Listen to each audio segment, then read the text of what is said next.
This is Chosen PLLC. Welcome to Clinician Conversations, where mental health professionals talk about how they cope with navigating life challenges. So welcome to Clinician Conversations. Today we have Dr. Leatrice Brooks, licensed psychologist, Benjamin Stubbs, licensed professional counselor, Jill Chustang, licensed professional counselor, and myself, Laurel Huff, licensed professional counselor. And today we're going to be talking about the holiday season can be overwhelming. And I just kind of wanted to start out by normalizing that because I feel like I hear that a lot from pretty much anybody that I talk to. Yeah. How much anxiety, I guess, and maybe expectations can come up this time of year. Yeah, absolutely. Yeah, I hear a lot of it too, Laurel, from clients, and start to feel some of it myself, and I have to kind of talk myself down too, because it's so much to do, and just so many, things, holidays, and so many activities going on, and trying to remember everything. It can begin to feel overwhelming. I Yeah. think, especially with the people that we see, it can be overwhelming for a number of reasons, right? So there's like the responsibilities that we feel to other people, but then, it can also be emotionally overwhelming because reality is that holidays aren't a fun time for everybody, right? There's like stress that goes along with that. And for some people, holidays are also associated with loss or trauma or, some unfortunate major life events. And so I know personally, sometimes it's a little weird. Like even in posting holiday messages online, there's a part of me that's always mindful of this is not holiday for everybody. Like this does not feel good for everybody. And how can I acknowledge and live in both spaces without poo-pooing on people's experiences, but also trying to encourage people to make a positive shift. Yeah. It's just so many different parts and pieces to it. And people can feel shame about that too, because I think of like the either or that I will typically hear. So it's the person that's like, I hate it. I'm like, Scrooge or the Grinch. I want to sleep through it, or everything's fantastic. And it's kind of like, what does it look like where it's both? And that's okay. Yeah. Yeah. I was talking to some folks recently about like how do you put boundaries or set boundaries around the holidays? How do you find out or figure out what it is that you want? And that tapping into me and what I need. And it was interesting to hear or become aware of how many people felt some sort of way about the holidays because I think it's something that we often don't talk about. Mhm. So I am glad that we're having this conversation to really think about, what are the things that we can do to create some positive change for ourselves and make sure that we're meeting our needs in the while still being present for other people, if that's what we feel like we want to do, and to what extent we want to be present for other people. hmm Yeah, and I think it's important to I had to learn this myself, just choosing guilt over resentment, because sometimes we can just go ahead with the flow. Like some people have obligations to go see family members, they may want to stay home or do something different, and it can cause conflict in the family and they feel guilty about it. But sometimes it's choosing guilt over resentment. You may feel guilty, but if you go, then you're resentful for yourself, at yourself or them. So choose guilt over resentment, and it's okay to create some new memories and be upfront about it. Like for Thanksgiving, like created some new memories with my daughter in her new apartment, and we just kind of hung out and did some things. So that was fun too. But just I know it can be tense because some families have those traditions. So sometimes they have to go, out of obligation. So that's on one spectrum that I'm speaking of. But then there's people that don't have any family at all. That's a whole nother level too, where, like you said, Dr. Brooks said it represents sadness for a lot of people. Yeah. Mhm.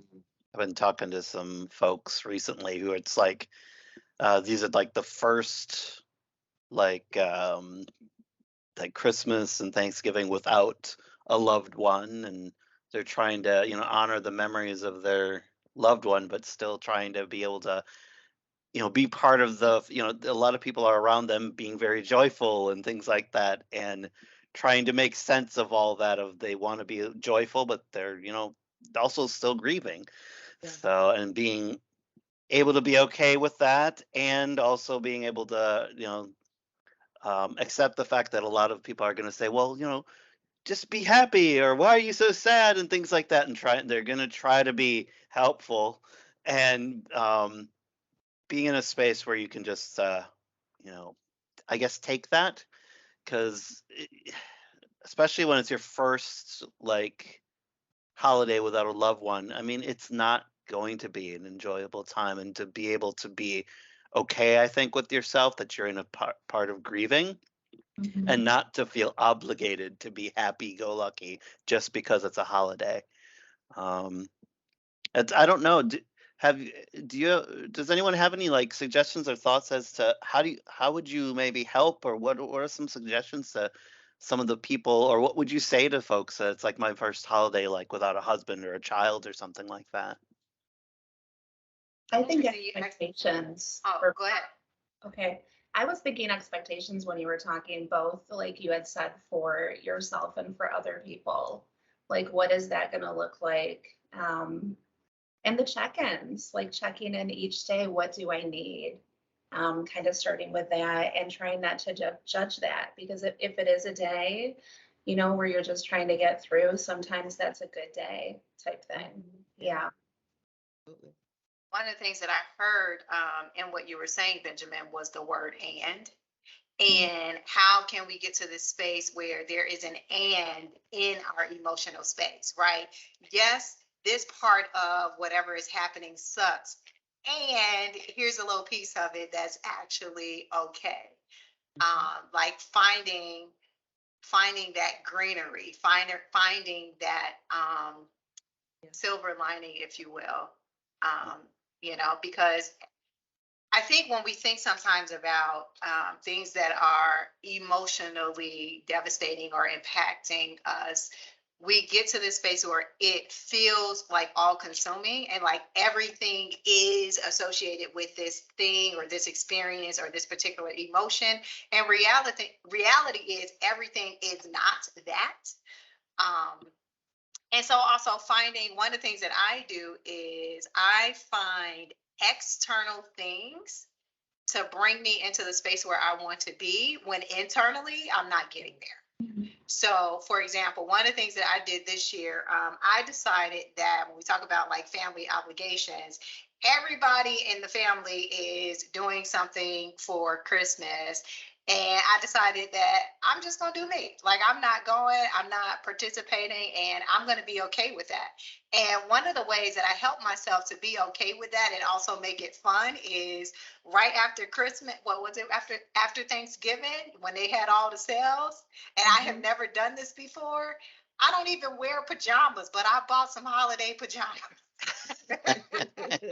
Like, how like Yeah. The people, reindeer things and such. right? Like, how people usually they'll have like the family pajamas and everybody have on the same thing. And it's just me, but I was like, I'm buying me some holiday pajamas, and they came in the mail yesterday, and I was all excited. And so the funny part is, so I have a godson, and I think he's 10. And he has some Christmas pajamas that he loves. And so I called him and I was like, I got on my Christmas pajamas. Wear your Christmas pajamas. And so that was a way to kind of think about like the holiday and make it a little fun. But like, what are some external things? Last weekend, I went and I bought some holiday scented candles. Then I was excited because I had a coupon, and then I also did not realize that they were on sale at the same time that I had this coupon. I was like, yes. So, external things that help you begin to shift your internal mood when your mind and emotions are telling you not to feel good, these other things can pull you in. Yeah. Absolutely. And creating new and that's an example of creating some new memories, doing some different things, which is so important. And then also some examples to that, Benjamin, is looking to help someone else.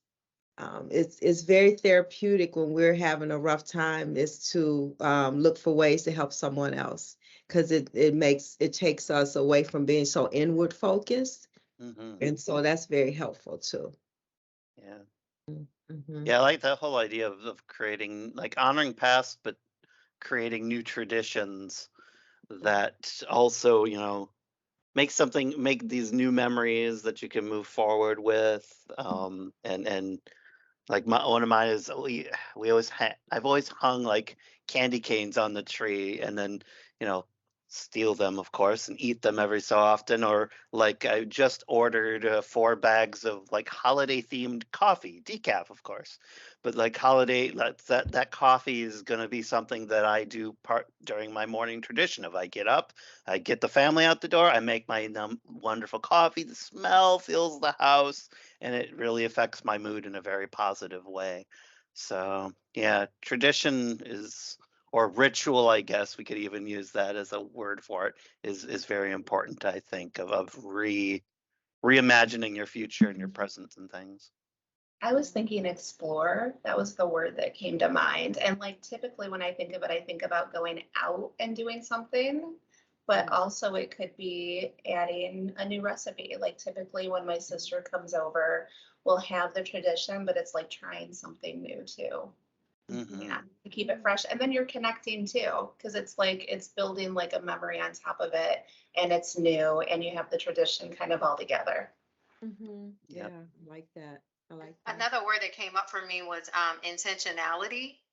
And I think that Mhm. goes into a lot of things. So there's a phrase that I often talk to people about, but I feel like it can be expanded a bit. So sometimes I talk to clients about what's called, I don't know if this is the official term, but this is what I call it, anticipatory anxiety. Yeah. But I also feel like there's also, probably anticipatory depression. When you think about some of the Yeah. moods associated with the holidays and, whatever it is that's coming up for us during that time. And when we have those anticipatory feelings, when I pointed it out to people before, what they've actually ended up finding out is that the anticipation of having the emotion was worse than the actual emotion when it showed up, because they knew that they anticipated the emotion, and so then we did something to kind of counteract that. So when the actual day of doom arrived, they were like, yeah, it was not nearly as bad as I thought it would be, because they were intentional about what the day looked like. And so it's the remembering that anticipatory anxiety or anticipatory depression is really an indicator that something needs my attention. It's an indicator that something could potentially happen. I could potentially have this experience. And I need to prepare for that. I need to make some decisions. I need to try to counteract that, versus it being an indication of this is what it's going to be like and feeling like we have to accept that. Yeah. Yeah, absolutely. I was talking with some clients too, that they have large family gatherings, and it's that anticipation and that anxiety about certain family members. And we talked about preparing, but because how some family members, how they're going to show up. So have something prepared, have a comment prepared for that person. It doesn't have to be rude, but if if a certain family member is going to say something, you can Mhm. rehearse a response so that you're prepared. And that takes some of the anxiety out of it, or the fear, or whatever, the resentment. Just practice a response. Mhm. One of my responses that's super simple that I like sometimes is 2 words. Oh, okay. I like that. Like, and then I just move on. Like, Yeah. I'm gonna acknowledge that you said something, Exactly. Is there a flick of the hair and it's turning around and going the other direction There too? might be a going in the other direction, or it might just be like, and now I'm gonna pick up my phone and look at that or whatever. It's just, oh, okay. Or depending on who it is, then I might just keep looking at you like, do you got something else to say? Exactly. And having a safety plan too, because some environments are toxic. Yeah. Hmm. And I think when you talk about safety plan, part of that is also planning moments to reset back to you. Yeah. Like planning, like, Mhm. okay, everybody is in here. And I know, I don't think I realized that I did this until I realized that I did this. Like everybody could be in one room and then I'll just go off somewhere else for like 15 minutes Yeah. and just do me. And then I might come back in like, oh, see what's going on, whatever. Do I want to participate or not? But being okay with that, not feeling like you have to be in the mix, in the middle of everything the whole entire time. Yeah. I was Mhm. thinking about going outside. For me, that's something. If it's not like a blizzard, just getting outside for 5, 10 minutes, there's something about that I can like reset because I get away from the emotions and I can come back. And also putting a time limit on it, I'm going to be here. I might not say it, but I'm going to be here for 2 hours and that's going to be it. Absolutely. I like that. Yeah. And looking for a buddy system. So I am, depending on the environment, I am good for, look, I feel like I'm telling all my secrets. I am good for a tag along. Like if so, especially if you go by yourself, like I might see somebody else grabbing coats and I'm like, bet. And I'll go tell them like, look, I'm a buddy Yeah. sister. When you out, I'm out. Like, Exactly. I've done like, that before. cool. And I think This is my sometimes it makes it exit. easier for them too, because they like, bet, we about to go. We didn't come together at all, but we gonna leave together. Mhm. Or having something to do too. Like I was thinking about taking pictures, like that's for memories, obviously, but it's also a way to like have something that you can focus on instead of just feeling like you have to keep the conversation going when you might not want to keep the conversation going. Yeah. Or pets, like petting the dog, just kind of focusing on that for a little bit too. Yeah. Yeah, I've found myself at family gatherings or work parties for my wife or something like that. I usually find the nearest pet that they've got and just hang out with that for a while because it's all just like and all this crosstalk and very overwhelming and things like that. So if you can find the nearest animal, just hang out with that and maybe one person will come over and say hi to you and you can have a little bridge between you and that other person so you don't get too stressed out. I like that buddy system though. I will have to use that one of these days. Oh, they're going. Let's go too. Let's go. I think another thought for me is that I think a lot of what happens during the holidays is very socially constructed, and we do it because that's what somebody told us we're supposed to do, not because we're being intentional with this is what we want to do. And once we have the conversation, we find out how many other people don't want to be doing it either. Like everybody is miserable to an extent, or like we like it for a while and then it's too much or whatever. Or you find out about the back conversations afterwards that everybody had about it. And it's like, why are we doing this to ourselves versus just being able? And I think this is just kind of where we need to grow socially to begin with, just being able to be real and be honest and communicate what your needs are and be okay with getting your needs met, whether you have to meet them yourself or somebody helps you to meet them. Just how do we get to that place where we're taking care of ourselves? And like Jill said, we choose the guilt of taking care of ourselves because at some point you won't feel guilty about it anymore, or the guilt That's won't right. be as strong as it used to be once it right. becomes your norm and once you realize how much it actually pours back into you. Yeah, Absolutely. so Yeah. true.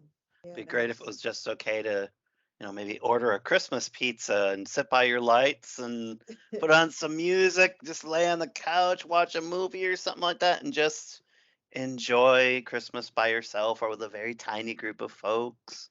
That would be great. But I am yeah. I am currently taking Christmas binge requests. Mm. Oh, Like- yeah. Like Okay. things to put on my list of Excellent. like what I want to watch. I'm currently writing them down. Mhm. I Yeah. have purposely been waiting to watch certain things too. Mhm. Yeah. Then you Gotta have watch- something to look forward to. Gotta watch Scrooge or Good. Christmas Carol or something at some point. That's a must every year. At least for me, it's a tradition. So Yeah. And I I like started that. the Christmas movies. Oh, no, I was just gonna say what you said about finding something to look forward to. And that makes it, that makes it more pleasurable, That way it's not so gloom and doom. Mhm. For Yep. some people. Mhm. And changing the word from selfish to self-care, because I hear that a lot Yeah, still. yeah, changing the language around that. Yeah, absolutely. Mhm. Not just before, during, but after, Mhm. Mhm. Yeah. Well, I think this wraps it up. So we will be doing another podcast in about a month. So thanks for listening and we'll see you guys later. Thanks. Bye. Bye. bye.